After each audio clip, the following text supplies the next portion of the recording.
Mes élèves, bonjour.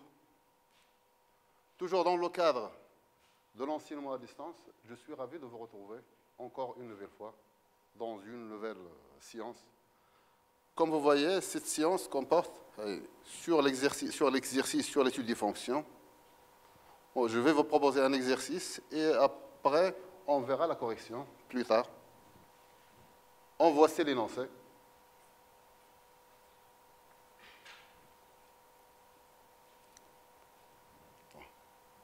La première question, soit f, la fonction définie par f de x égale à x plus racine carrée de x plus 1 sur x moins 1. Comme vous voyez, c'est une fonction irrationnelle. La première question, c'est déterminer df et montrer que la limite en plus l'infini est égale à 1. Puis interpréter graphiquement ce résultat. Petit b, calculer les limites à droite et à gauche en 1. Puis donner aussi une interprétation géométrique, la graphique du résultat obtenu. Deuxième question, montrer que, quel que soit x compris entre moins 1 et 1, f de x moins f de moins 1 sur x plus 1 est égal à x plus 1 en racine carrée plus 2 sur 2 racines carrées, comme vous voyez. Petit b, étudier la dérivabilité de f à droite en moins 1 et donner une interprétation graphique du résultat obtenu. Et déterminer les points d'intersection de CF avec l'axe du repère. Pour la quatrième question, vous allez montrer que la dérivée f' de x est égale, puis dresser le tableau de variation de f. Petit c, écrire l'équation de la tangente t à la courbe c au point d'abscisse 3. Et finalement, tracer la courbe cf et la tangente t. Donc, comme je vous ai dit l'autre fois, vous allez appuyer sur pause, cherchez bien, ou bien recherchez bien votre exercice, et on se retrouvera plus tard pour la correction. Passons maintenant à la correction de l'exercice. La première question, c'est de déterminer l'ensemble de définition, ou le domaine de définition de la fonction f. Donc, première question, df. Donc, prenons un x dans A, soit x appartient à A. Donc, c'est pour déterminer le domaine de définition de la fonction x, on cherche une condition nécessaire et suffisante pour que x appartienne à df. X appartient à df est équivalent à quoi? C'est-à-dire, on cherche une condition pour que x appartienne à df. Et si la fonction, elle comporte la racine carrée, donc ce qui est à l'intérieur de la racine carrée doit être positif, et elle comporte aussi le dénominateur, donc ce qui est au dénominateur doit être non nul. Donc, si seulement si x moins 1 est différent de 0, et x plus 1 soit supérieur à 0, c'est-à-dire est équivalent à x différent de 1, et x supérieur ou égal à moins 1, si et seulement si x appartient à l'intervalle. Donc, nous allons commencer de moins 1, donc c'est moins 1, fermé bien sûr, puisque x supérieur à moins 1. X différent de 1, donc on doit éliminer le 1, union 1 plus l'infini, qui est égal bien sûr à df. Donc, le domaine de définition de la fonction f, c'est l'intervalle moins 1 fermé au moins 1 ouvert en 1, union l'intervalle 1 plus l'infini. Maintenant, la question après, c'est montrer que la limite de f de x lorsque x tend vers plus l'infini est égale à 1. Donc, nous allons montrons que la limite de f au voisin de plus l'infini, ou là en plus l'infini, est égal à 1. Bien sûr, la limite de f de x, on a limite de f de x lorsque x tend vers plus l'infini, c'est la limite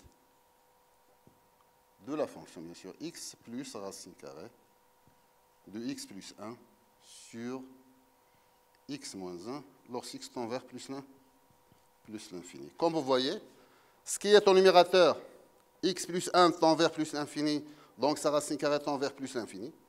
X aussi tend vers plus l'infini, donc la somme tend vers plus l'infini. Le dénominateur tend vers plus l'infini, donc on aura plus l'infini sur plus l'infini, qui est une forme indéterminée. Maintenant, pour enlever cette forme indéterminée, on doit décomposer cette fonction. C'est la limite lorsque x tend vers plus l'infini de x sur x moins 1 plus racine carrée de x plus 1 sur x moins 1. Comme vous voyez, la limite de x sur x moins 1, c'est une fonction rationnelle. La limite, sa limite en plus infini, c'est la limite du rapport des termes de plus haut degré. Et si la limite de x, le plus haut degré c'est x, le plus haut degré c'est x, donc c'est la limite de x sur x qui est égale à 1.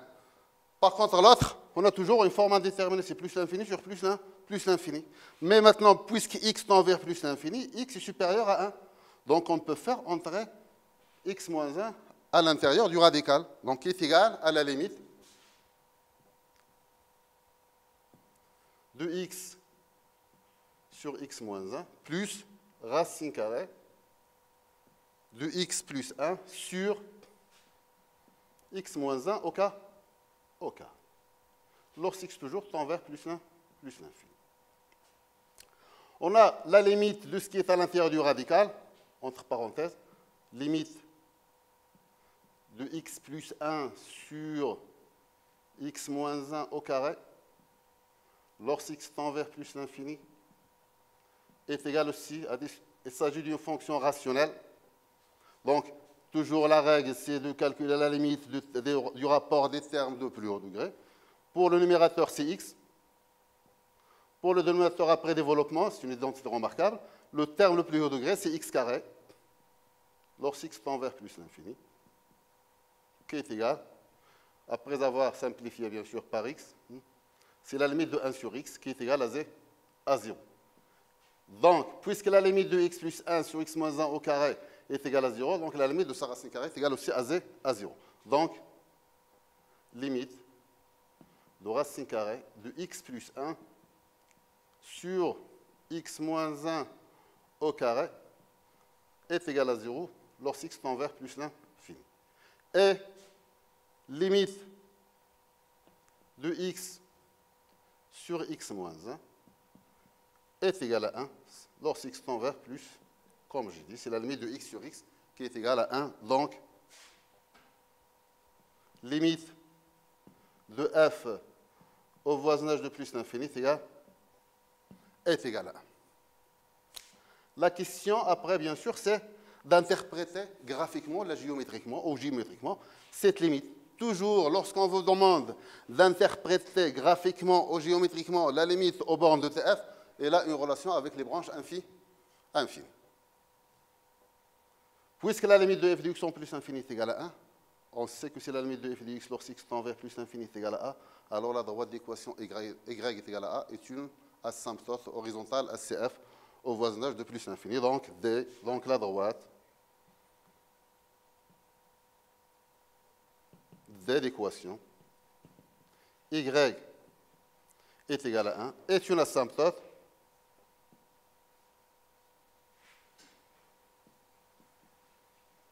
horizontale, ACF, bien sûr CF étant la courbe représentative de la fonction f dans un repère orthonormé au IJ, au voisinage de plus l'infini. Voilà maintenant pour la question 1. Maintenant, passons à la question 2.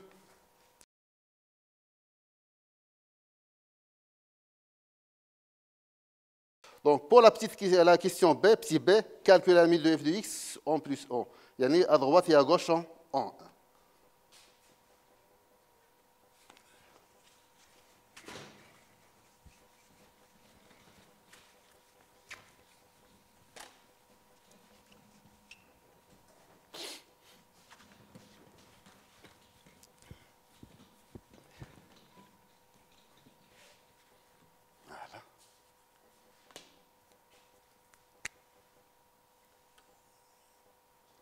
Passons maintenant à la question 2. La question 2, c'est de calculer les limites à droite et à gauche en 1. Comme vous avez vu dans le domaine de définition, on a la fonction définie à droite, définie à gauche en 1, mais n'est pas définie en 1. Donc, on doit déterminer les limites à droite et à gauche en 1. Commençons par la limite à gauche. Limite de f de x lorsque x tend vers 1 à gauche en 1, c'est-à-dire x est inférieur strictement à 1, qui est égal à la limite de x plus racine de x plus 1 sur x moins 1, lorsque tend vers 1 avec x inférieur à 1. Maintenant, pour le numérateur, si on remplace x par 1, on a 1 plus racine de 2 qui est un nombre positif.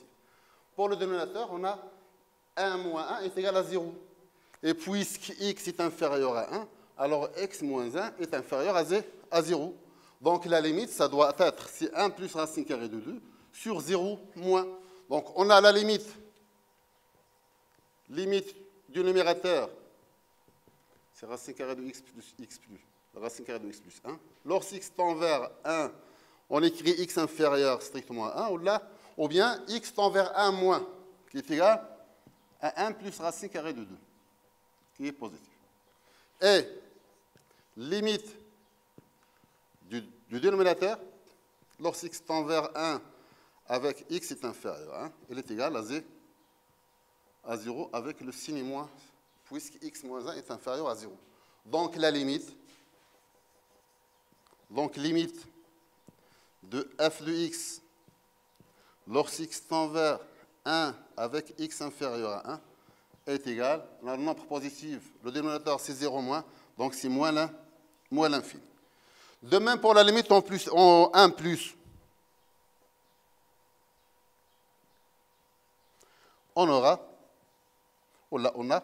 a limite de f en 1 plus.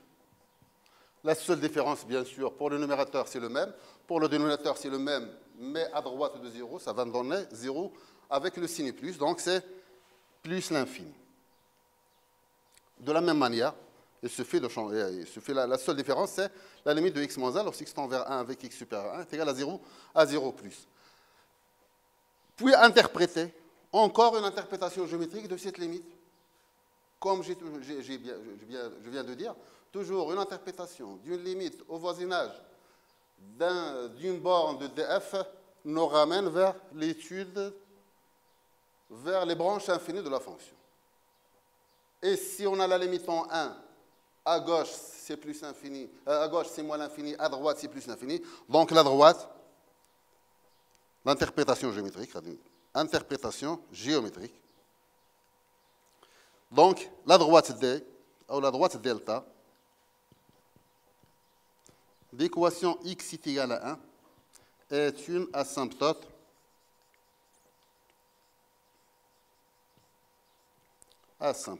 verticale ACF. Voilà pour la question B. Maintenant, on passe à la question 2. La question 2, je vais vous rappeler, la question 2, c'est de montrer que quel que soit, question 2, c'est ça, montrant que pour tout x appartient à l'intervalle moins 1, 1, f de x est égal. Non, c'est f de x, je m'excuse, c'est f de x moins f de moins 1 sur x moins 1, c'est-à-dire x plus 1, est égal à racine carrée de x plus 2, x plus 1, plus 2, sur 2 fois x moins 1, multiplié par 1 sur racine carrée de x plus 1. Comme vous voyez, bien sûr, cette écriture-là me fait rappeler un peu l'écriture, le nombre dérivé, f de x moins f de x0 sur x moins x0. Donc, montrons que l'équation, que f de x moins f de moins 1 sur x plus 1 est égal. On a en prenant soit x, un élément de l'intervalle moins 1, 1. On a, quoi est égal f de x moins f de moins 1 sur x plus 1, elle est égale. F de x, c'est x plus racine carrée de x plus 1 sur x moins 1, moins f de moins 1, l'image de moins 1 Si on remplace x par moins 1, on a moins 1 plus 1, c'est 0. Donc ici, c'est moins 1. Moins 1, c'est moins 2. On a moins 1 sur moins 2, c'est 1 demi. Donc c'est f de moins 1, c'est 1 demi. Moins 1 demi sur x plus 1. On réduit au même dénominateur ce qui est au numérateur de cette expression-là. Donc, on aura Cx, C2x, c'est 2 fois x plus racine carrée de x plus 1, moins 1 fois, donc c'est moins x moins 1, le tout sur 2 fois x moins 1. Le tout encore sur x plus 1, donc le tout sur 2 facteurs de x moins 1, facteur de x plus 1, qui est égal. On a 2 fois x, c'est 2x. 2x moins x, donc ça va me donner x. Moins 1, c'est 1, donc plus 1. Plus 2, racine carrée de x plus 1 sur 2 facteurs de x moins 1 fois x plus 1. Nous, ce qu'on veut, c'est d'avoir ici ces racines carrées de x plus 1. Ici, on a x plus 1. De même, ici, on a racine carrée de x plus 1. Donc, si vous remarquez bien, ce x plus 1 qui est toujours positif sur l'intervalle moins 1, on peut écrire x plus 1, c'est racine carrée de x plus 1 au carré, et on simplifie. Donc, ici, c'est x plus 1 sur ces racines carrées de x plus 1. Donc, on va écrire ces racines carrées de x plus 1 au carré. Et ici aussi, x plus 1, c'est racine carrée de x plus 1 au carré. Donc, je vais tout écrire. Donc, x plus 1, c'est racine carrée de x plus 1 au carré. Donc, je dois factoriser. Donc, ça va me rester ici, c'est racine carrée de x plus 1. Ici, plus 2. Le tout sur 2 fois x moins 1, racine carrée de x plus 1 au carré, que je dois simplifier. Donc, si on simplifie par racine carrée de x plus 1, on va trouver qu'il est égal à racine carrée de x plus 1 plus 2 sur 2 fois x moins 1, le tout fois 1 sur racine carrée de x plus 1, que je vais recopier dans l'autre tableau. Donc, le résultat. Donc, après simplification par racine carrée de x plus 1, on tombe sur le résultat demandé. Donc, f de x moins f de moins 1 sur x plus 1 est égal à racine carrée de x plus 2, de x plus 1, excuse, non, x plus 1, tout plus 2, sur 2 fois x moins 1, le taux, fois 1 sur racine carrée de x plus 1. Donc, ici, je simplifie par racine carrée de x plus 1, et 1 racine carrée de x plus 1, ça va me rester ici racine carrée de x plus 1. En déduire, la petite question B, c'est étudier la dérivabilité de f à droite en moins 1. Petit b. Petit b. Maintenant, étudions la dérivabilité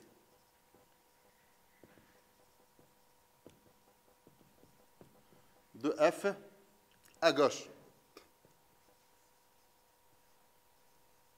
Oh là, à droite, c'est à droite, moins 1. C'est à droite en moins 1, non pas à gauche. À droite en moins 1. À droite en moins 1, puisque la fonction elle est définie sur l'intervalle fermé moins 1 jusqu'à 1. Donc, on doit étudier la dérivabilité de f au moins 1 pour voir le comportement de la fonction f, ou de la courbe de la fonction f au point d'abscisse moins 1. Maintenant, pour étudier la dérivabilité à droite en moins 1, on doit calculer la limite de f de x moins f de moins 1 sur x moins 1. Donc, limite de f de x moins f de moins 1 sur x moins 1, lorsque x tend vers moins 1 par valeur positive, par valeur supérieure, elle est égale. C'est la limite de ce qu'on vient de démontrer. C'est la limite de racine carrée de x plus 1 plus 2 sur 2 fois x moins 1, le tout fois 1 sur racine carrée de x plus 1. Remarquez bien, pour le premier terme, si on remplace x par moins 1, ça va donner moins 1 plus 1, c'est 0. 0 plus 2, c'est 2. Et si moins 1, ça fait moins 2. Donc, on va simplifier pas. Donc, ça va rester 1 sur moins 2. Et l'autre, la limite lorsque tend vers moins 1 à droite de moins 1, si on remplace x par moins 1, ça va donner 0. Mais puisque x est supérieur à moins 1, on aura x plus 1 est supérieur strictement à 0. Donc, on aura cette limite-là, c'est 0, avec le signe plus. Donc, 1, comme on dit, 1 sur 0 plus, ça va donner plus l'infini. Plus l'infini, avec multiplié par moins 1,5, ça va donner moins l'infini. Donc, il est égal à moins l'infini, car limite de racine carrée de x plus 1 plus 2 sur 2 facteurs de x moins 1, lorsqu'x tend vers moins 1 à gauche, à droite, je m'excuse, c'est à droite en moins 1, est égal, je vais encore refaire mes calculs, moins 2, donc ça va se simplifier, donc c'est moins 1,5. Et limite de 1 sur racine carrée, lorsqu'x tend vers moins 1 avec x supérieur à moins 1 est égal, on a, comme j'ai dit, on doit calculer d'abord la limite du dénominateur. La limite de racine carrée de x plus 1 lorsqu'x tend vers moins 1, c'est 0 avec le signe positif. Donc la limite de son inverse, c'est plus l'infini. Sans bien sûr écrire 1 sur 0, qui est une écriture qui n'est pas assez correcte. Donc, limite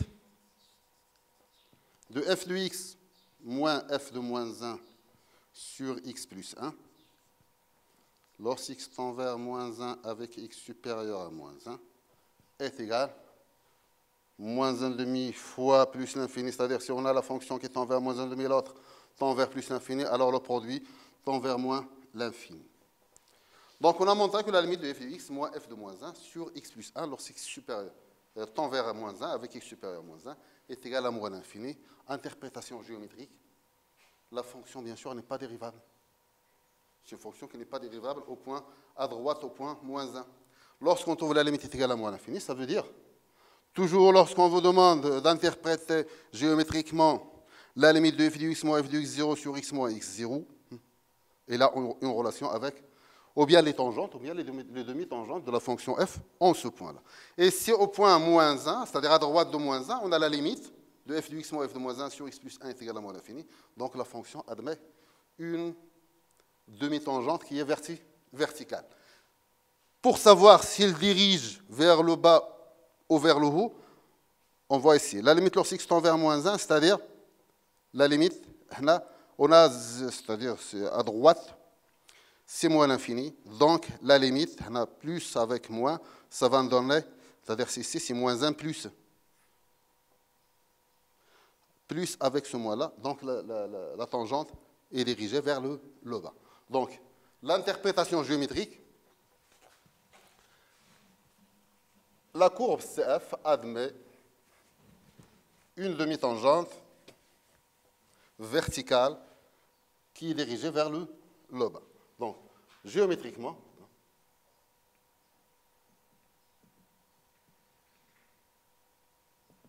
CF admet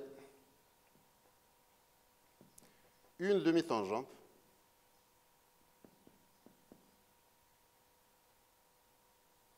verticale dirigée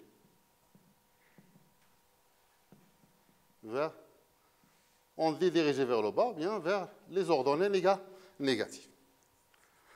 La question suivante, c'est déterminer les points d'intersection de CF avec l'axe et les axes du repère. Troisièmement, on va déterminer l'intersection de la courbe CF avec les axes du repère. Les axes du repère, bien sûr, ce sont l'axe des ordonnées et l'axe des abscisses. On commence par déterminer CF va commencer par l'axe Y' OY, qui est l'axe des ordonnées. On sait que l'axe des ordonnées il est composé des points d'abscisse Z0. Donc, pour déterminer à chaque fois l'intersection entre la courbe et l'axe des ordonnées, il suffit de calculer f de 0, tout court. On a f de 0. F de 0 à quoi est égal? C'est racine carrée. Je vais reprendre l'équation. F de 0, c'est racine carrée de... C'est 0 plus racine carrée de 0, plus 1, sur 0 moins 1, qui est égal... C'est racine carrée de 1, qui est égal à 1 sur moins 1, donc c'est moins 1. Voilà. F de 0, c'est ça? F de 0 est égal à moins 1, donc CF inter Y', c'est le point que je vais noter à d'abscisse F de 0, c'est l'abscisse 0 et d'ordonnée moins 1. Passons maintenant à l'intersection entre la courbe CF et l'axe des abscisses, X', Pour l'axe X', c'est l'ensemble des points dont l'ordonnée est égale à 0. Donc on doit résoudre l'équation f de x est égale à 0. F de x est égal à 0. On a f de x est égal à 0. F de x est égal à 0 est équivalent à quoi? Est équivalent à x plus racine carrée de x plus 1 est égal à 0. Bien sûr, on doit résoudre cette équation sur l'ensemble de définitions de... Maintenant, sur la deuxième partie du domaine de définition qui est 1 plus l'infini, si vous remarquez bien, sur l'intervalle 1 plus l'infini, on a x positif strictement et x plus 1 strictement positif. Donc, x plus racine carrée de x plus 1 est strictement positif. Donc, cette équation n'a pas de solution sur l'intervalle 1 plus l'infini. Donc, on remarque que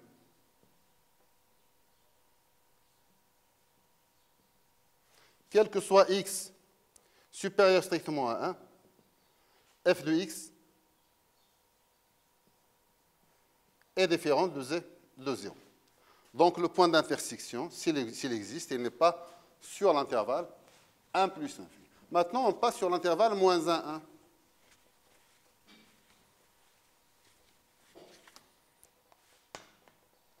Maintenant, sur l'intervalle moins 1, 1. On a f de x est égal à 0, si seulement si. Toujours x plus racine carrée de x plus 1 est égal à 0, c'est-à-dire que racine carrée de x plus 1 est égal à moins x. Sur cet intervalle-là, pour que... Bon, alors, on sait que racine carrée de x plus 1 est positive, donc x doit être négatif. S'il existe, donc il doit être compris entre moins 1 et 0. Donc sur l'intervalle, même on peut écrire ici sur x, si x est supérieur à 0. Donc je vais changer ici, pour ne pas encore étudier un autre cas. Et ici, sur l'intervalle, moins 1, 0. f de x est égal à 0 si seulement si racine carrée de x plus 1 est égal à moins x. Maintenant, on sait que moins x est positif. Donc on peut élever au carré. Si seulement si x plus 1 est égal à x carré. Par suite, on a x carré moins x moins 1 est égal à 0. En utilisant bien sûr le déterminant, le discriminant delta, on a delta, le discriminant delta.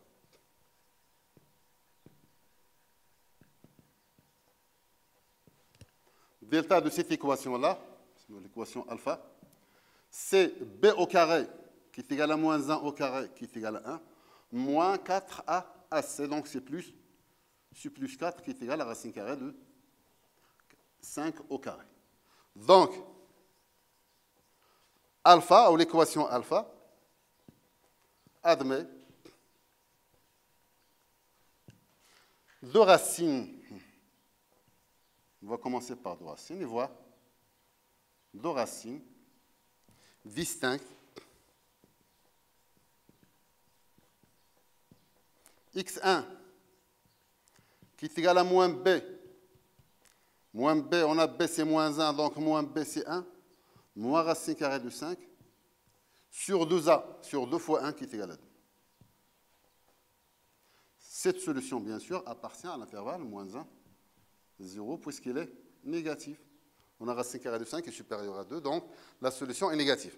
Et x2 qui est égal à moins a, toujours, moins b plus racine carrée de delta sur 2a, qui est positif, bien sûr, n'appartient pas à l'intervalle moins 1, 0, moins 1, 0. Donc, le seul point d'intersection aussi entre la courbe CF et l'axe des abscisses, c'est le point d'abscisse 1 moins racine carrée de 5 sur 2, et d'ordonnée c'est 0. Donc, CF inter x' OX est égal au point que je vais noter B de coordonnées C1 moins racine carrée de 5 sur 2 et d'ordonnée c'est 0. Voilà pour la question.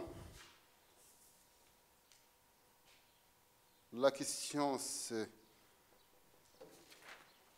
la question 3. Maintenant, passons à la question 4. La question 4.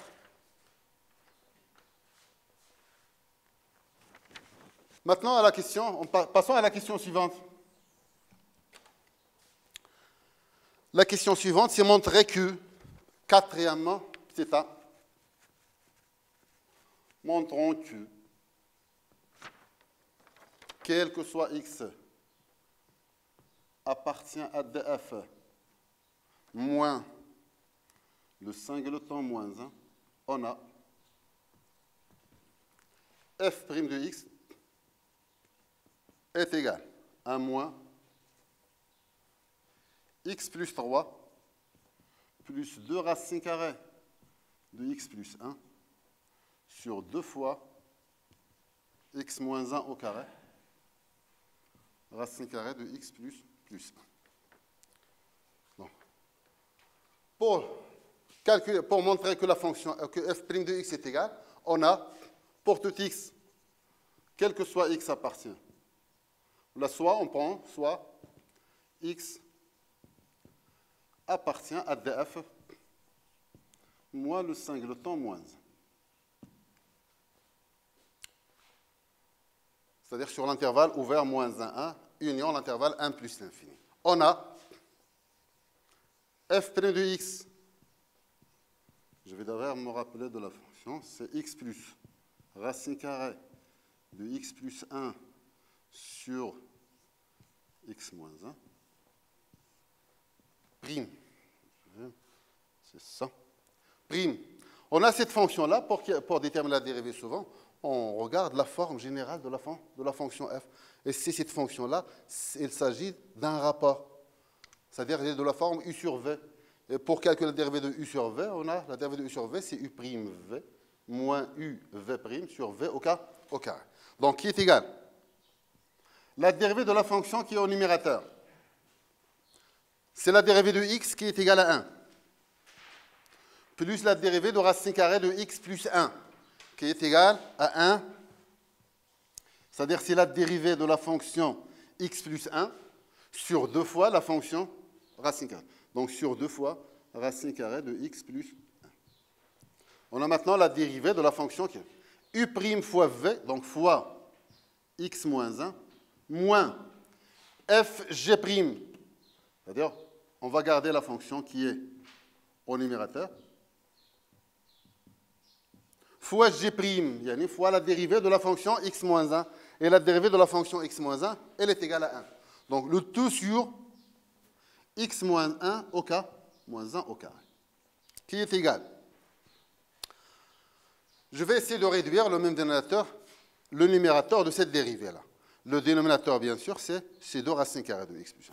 Donc, on va multiplier 1 par 2 racines carrées de x plus 1. Donc, ça va me donner 2 racines carrées de x plus 1 plus 1, facteur de x moins 1, moins 2 fois racine carrée de x plus 1, facteur de x plus racine carrée de x plus 1. Le tout, bien sûr, sur 2 racines carrées de x plus 1, que je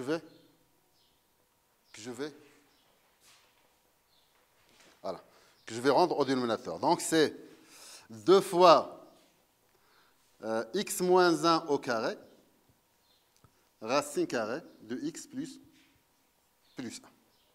Voilà. Le dénominateur de x, 2 racines carrées de x plus 1, il va descendre vers au dénominateur. Donc, on aura ces 2x moins 1 au carré, facteur de x plus 1, qui est égal. Maintenant, je vais un peu faire simplifier quelques calculs pour aboutir à la formule demandée. Maintenant, on a 2 racines carrées de x plus 1 fois x, c'est 2x racines carrées de x plus 1, moins 2 racines carrées de x plus 1, plus 1 fois x, donc c'est plus x, plus 1 fois moins 1, donc c'est moins 1. Dans l'autre membre, on a 2 racines carrées de x plus 1 fois x, donc c'est moins 2x racine carrée de x plus 1. Et enfin, moins 2 racine carrée de x plus 1 multiplié par racine carrée de x plus 1, ça va me donner moins 2 facteur de x plus 1, c'est-à-dire c'est moins 2x moins 2. Donc, j'ai enlevé la parenthèse. 2 facteurs de racine carrée de x plus 1 fois racine carrée, c'est 2x plus 1. En faisant entrer ce moins 2, donc ça sera moins 2 fois x, c'est moins 2x. Moins 2 fois 1, c'est moins 2. Le tout, bien sûr, sur 2, racine carrée de x moins 1 au carré, racine carrée de x plus 1. Voilà. Maintenant, si vous voyez au numérateur, on a 2x racine carrée de x plus 1 et c'est moins 2x racine carrée de x plus 1. Donc, ça va se simplifier. Commençons par x. On a x moins 2x, donc ça va donner moins x.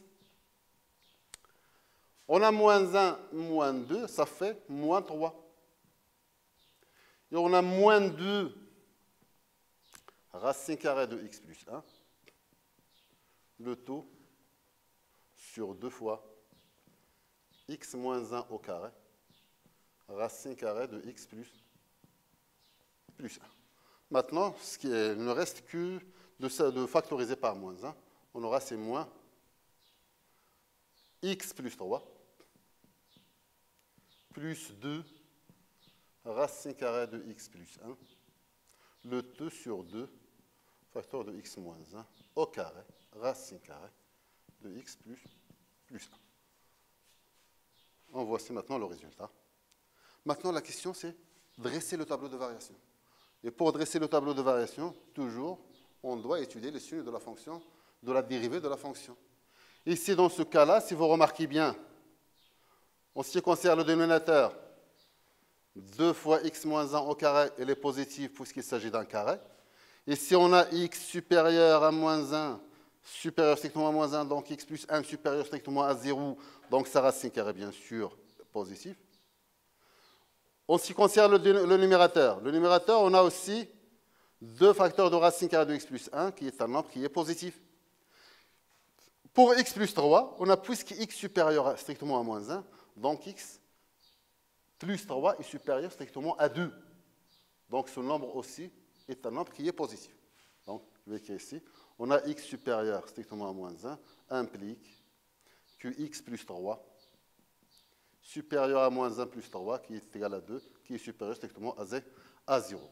Donc, cette expression au total, elle est strictement positive avec le signe moins, donc la dérivée est négative. On a f' de x est inférieur strictement à 0, quel que soit x, appartient à df moins le singleton moins 1.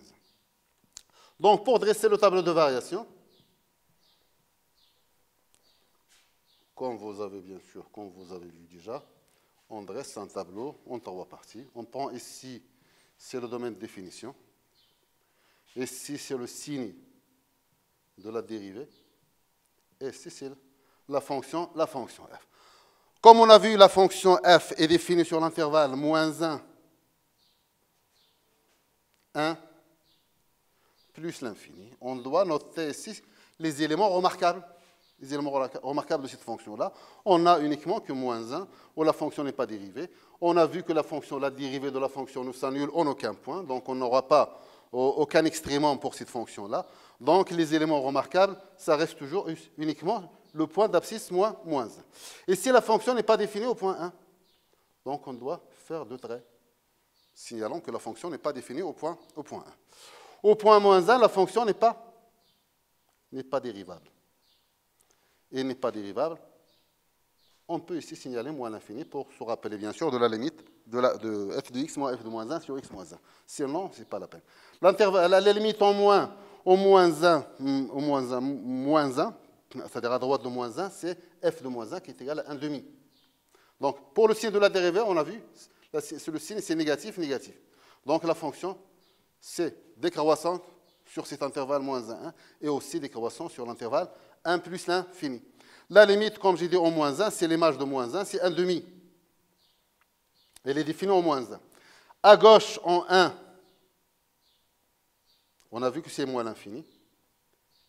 Et on a vu aussi, à droite, c'est plus l'infini. Et c'est l'occasion de vérifier, ou bien de rectifier les limites si on a tombé sur des limites qui ne sont pas justes. C'est-à-dire, on ne peut pas descendre de 1 demi vers plus l'infini. Donc, si on avait trouvé dans la limite plus l'infini, c'est le moment de rectifier, de revoir, de rectifier ou bien de recorriger les limites. Et si la limite, la fonction est décroissante sur l'intervalle 1 plus infini, à la limite en plus infini, c'est 1. Donc le tableau de variation, la fonction, elle est décroissante sur les deux intervalles, moins l'infini 1, et sur l'intervalle 1 plus l'infini. La dernière question, l'avant-dernière question, maintenant, c'est écrire l'équation de la tangente AT au point d'abscisse 3. Un point abscisse 3. On va voir pourquoi abscisse 3. Parce que l'image de 3, c'est facile un peu à calculer. Bon. Donc, pour déterminer l'équation de la tangente ACF au point, la tangente, c'est C. Soit T, soit T, la tangente ACF au point 3, au point d'abscisse 3. Là, au point d'abscisse x0 qui est égal à 3. On sait que l'équation de la tangente, dans le cas général, l'équation de la tangente en un point d'abscisse x0, c'est y, son équation c'est y, est égal à f' de x0, facteur de x moins x0, plus l'image de x0. Donc t, on a y est égal, je vais l'écrire, c'est f' de 3, facteur de x moins 3, le 2 plus f de 3. f' de 3, je reviens à la dérivée. f' de 3, on a ici 3 plus 1, c'est 4, racine carrée de 4, c'est 2. 2 fois 2, c'est 4. Et c'est 3, c'est 0, c'est moins 3. Hein, c'est l'abscisse, le point d'abscisse moins 3, je pense, là de 3. Donc je vais faire mes calculs. Et comme j'ai dit, c'est 3 plus 1, ça fait 4. Racine carrée de 4, c'est 2 fois 2, ça fait 4. 4 plus 6, ça fait 10. Donc f' de 3, c'est moins 10 sur... On a 3 moins 1, ça fait 2 au carré. 2 au carré, ça fait 4 fois 2, ça fait 8. 8 fois 2, ça fait 16. Donc c'est moins 10 sur 16.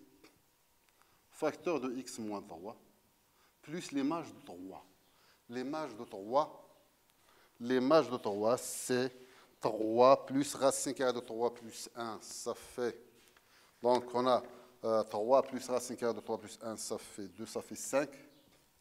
5 demi. C'est 5. Ouais. Qui est égal à moins 5 huitièmes x. Et c'est moins 5 fois moins 3, ça fait 15. 15 huitièmes, plus 5 demi, qui est égal à moins 5 huitièmes, x, plus, si on réduit en dénominateur, on va multiplier par 4, donc c'est 20, ça fait 35 sur 8.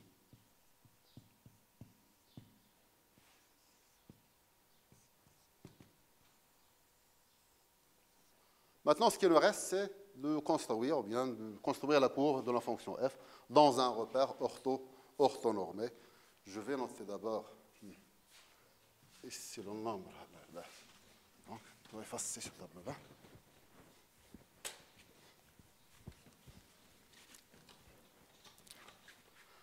Donc, ce qui nous reste, c'est de tracer la courbe de la fonction f dans un repère orthonormé. Donc, bien sûr, pour aboutir à un bon tracé, on commence toujours par tracer un repère orthonormé, un bon repère orthonormé. Puis, la deuxième étape, c'est de tracer aussi les asymptotes s'ils existent, et aussi quelques tangentes au point remarquable. Ici, on n'a aucun point remarquable, à part moins 1, et on verra aussi au point d'abscisse 3. Mais c'est puisque la fonction elle est définie uniquement à droite de moins 1, donc je ne vais pas prendre l'axe des abscisses au milieu du tableau. Donc, en traçant un repère orthonormé, l'axe des abscisses, ici je vais essayer de tracer l'axe des ordonnées un peu à gauche du tableau, comme j'ai dit, parce que la fonction, elle continue. Elle commencera par moins 1. Ici, c'est I, J, OJ. Donc, on doit tracer d'abord un bon repère orthonormé, puis tracer les asymptotes. On a vu que la droite de l'équation x est égale, c'est x, c'est moins 1, c'est moins 1, l'image de moins 1, je vais garder ça. L'asymptote verticale, on a l'asymptote de l'équation x est égale à 1, donc je dois tracer cette droite-là, un peu comme ça, voilà. Et vers le bas. Et si c'est la droite de l'équation x est égal à 1. C'est la droite que j'ai notée, si je me souviens, c'est la droite delta. C'est l'asymptote ACF, l'asymptote verticale ACF. De même aussi, on a vu que la limite en plus l'infini est égale à 1, donc la courbe C admet une asymptote horizontale d'équation y est égale à 1. Donc, je dois tracer la courbe à droite de l'équation y est égale à 1. C'est la droite d'équation, c'est D d'équation y est égale à 1. Puis, au point d'abscisse 3, on a l'image de 1, 2 et 3. L'image de 3, comme on a vu, c'est 5 demi. L'image de 3, c'est 5 demi. On a c'est 1, 2, 3. Donc, l'image de 3, c'est 1, c'est presque ici. Voilà, au point d'abscisse. Pour l'image de moins 1, on a vu que l'image de moins 1, c'est l'image de moins 1, je vais me revenir, c'est 1 demi. L'image de moins 1, c'est 1 demi. Voilà. Donc, commençons par le point d'abscisse. Le point d'abscisse moins 1 est d'ordonnée 1 demi. On a vu que la fonction admet une demi-tangente verticale dirigée vers le bas. Non. Au point d'abscisse moins 1 est d'ordonnée 1 demi, la courbe admet une demi-tangente qui est dirigée vers le bas. Pour le point d'abscisse 3, je vais voir si l'on peut tracer. C'est la droite d'équation. La tangente AC au point d'abscisse 3, c'est la droite d'équation y est égale à moins 5 huitième x plus. Donc, prenons ici x est égal à 0. Pour x est égal à 0, y est égal à 35 sur 8. 35 sur 8, c'est à peu près 4. Donc, 35 sur y est égal à 0, 35 sur 8. Attendez. Une minute. Contre l'image de 5, c'est 5 sur 8. Donc, l'équation, c'est x est égal à 0. Là, c'est 5, c'est marqué. Là, c'est 4,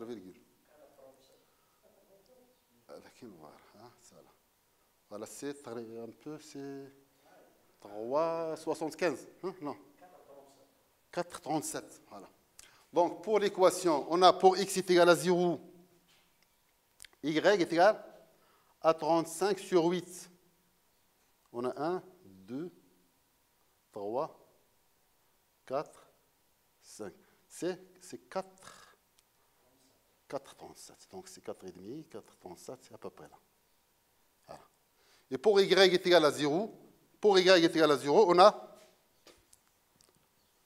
moins 5x, donc c'est 5 huitièmes de x est égal à 35 sur 8. Donc x est égal à 7. Donc pour y est égal à 0, on a x est égal à 7. Donc 1, 2, 3, 4, 5, 6 et 7.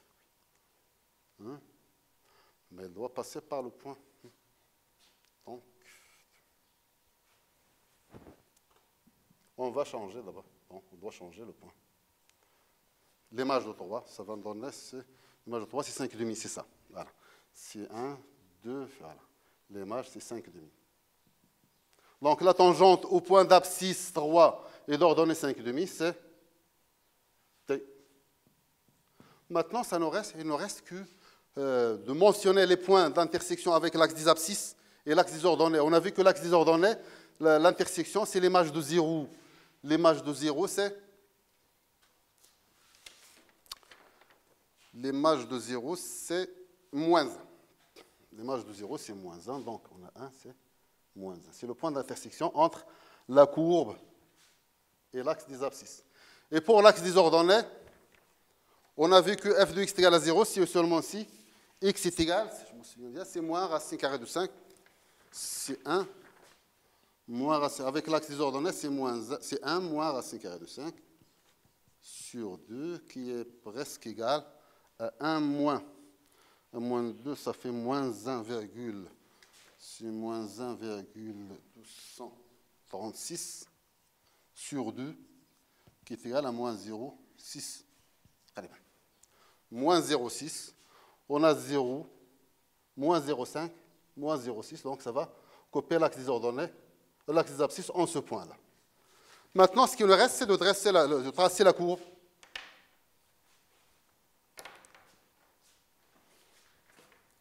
Tracer la courbe. Maintenant, pour la courbe, bien sûr, on va commencer par le point d'abscisse moins 1 et d'ordonnée 1,5. La courbe doit partir avec la tangente. Mais comme, remarquez bien, ça va partir avec la tangente, va passer par ce point-là, et admet l'axe des abscisses. Ce n'est pas l'axe des abscisses, mais c'est la droite d'équation x égale à 1 comme asymptote verticale. Donc il y aura, remarquez bien, pour que ça va tourner un peu vers la droite d'équation x est égal à 1, il y aura quelque part un point d'inflexion. Mais bien sûr, le point d'inflexion n'est pas demandé. Pourquoi? Parce que c'est toujours éventuel, parce que le problème, c'est de déterminer là où la dérivée seconde s'annule et change de signe. Donc, on va essayer de tracer, passer par ce point-là. Donc, la courbe doit descendre avec la tangente et doit passer par ce point-là et admet la droite d'équation x est égal à 1 comme asymptote verticale. Donc, je retrace un peu la tangente. C'est-à-dire que la courbe, elle part avec, elle touche la tangente, elle passera par le point d'intersection avec l'axe des abscisses, le point d'intersection avec l'axe des ordonnées, et la courbe est décroissante, et elle est arrêtée par la droite ou par l'asymptote de l'équation x est égal à 1. Mais si vous remarquez bien, la fonction, elle doit changer quelque part la concavité. Et comme j'ai dit, le problème toujours, c'est de déterminer le point où la fonction, la dérivée seconde, comme vous voyez, la dérivée première est un peu compliquée. Et la dérivée seconde sera plus compliquée que la première. Maintenant, en arrivant au point 1, à droite de 1, on a vu que la fonction admet aussi l'axe à la droite de l'équation x est égal à 1 comme asymptote verticale. Donc, la courbe, la fonction est décroissante. Il va toucher cette droite, puisque cette droite-là, c'est une tangente. Il doit la toucher en ce point-là. Et lorsque x devient assez grand, f de x se rapproche de la droite de l'équation y est égal à 1, qui est son asymptote verticale. C'est son asymptote horizontale. Donc, pour mener un bon tracé, on doit commencer toujours par l'asymptote. Voilà. Et repartir vers... Donc la courbe, elle descend. Mais pour la tracer, on remonte aussi à droite, ça va toucher. Et la courbe, ça va descendre vers la droite de l'équation y est égal à y est égal à 1. Voilà. Envers, c'est la courbe CF. Donc je dois retracer aussi ça envers. Donc la courbe de la fonction CF, elle est composée par les deux tracés. À gauche, entre -1 et 1, c'est une fonction qui décroît. Il décroît du point d'abscisse -1 vers moins l'infini. Et à droite de 1, il descend de plus infini vers la droite d'équation y est égal à 1. Et ainsi se termine notre vidéo pour notre séance pour aujourd'hui. Et je vous donne rendez-vous demain, Inch'Allah, la prochaine séance pour un exercice de la géométrie dans l'espace. Et merci.